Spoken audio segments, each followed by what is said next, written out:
dirt between my toes was soft as I dug my feet into the earth floor, breathing into the skin beneath my mother's breast to bear the heat. It was here I learned to be. Against the opposite of concrete, underneath her shirt, cheek against the sweat dripping down the skin of the woman who bore me, from a long line of women who dodged bullets for me, from a bloodline that took long walks across mesas and the valleys for me. I'm from the earth where it's green, between mountain peaks and clean streams. And as much as I'd like to believe that this is all that I've seen, the truth is, I'm from a dirt driveway and a dead-end street.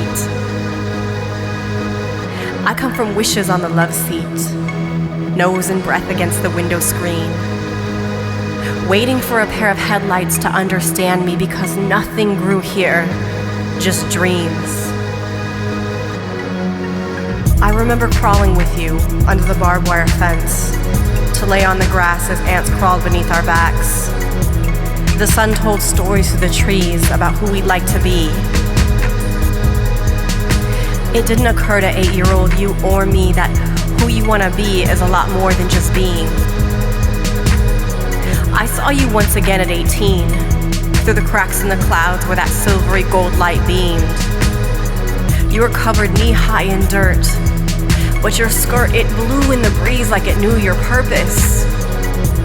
I lied face and belly down so the earth could coax my metronome back to her beginning, so our heartbeats could sync, so my body could remember that her land has more cuts and more bruises, more life, and is more fluid than what I tell myself I have endured.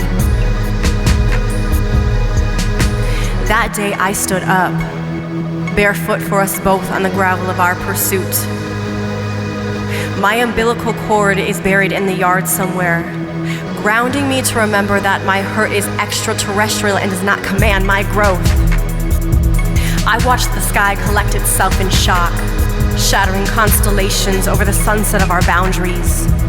The wind showed up to challenge me, but my hair swept strokes into my lips to calm my words and unclench my fists, and I let my dress go white in the breeze with my wish to let our scars go soft and turn our question mark spine into the shape of a heart.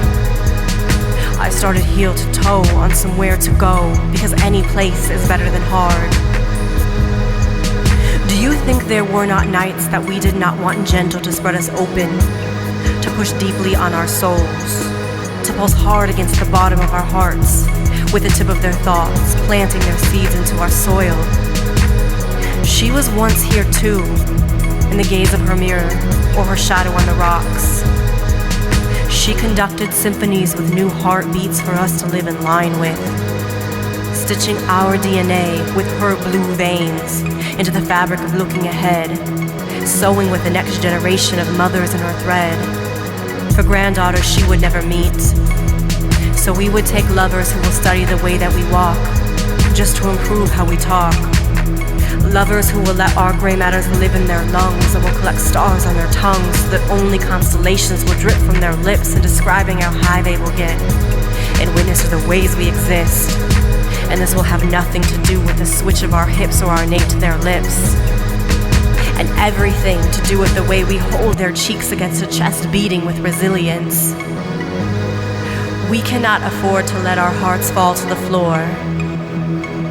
We sew with the next generation in our thread.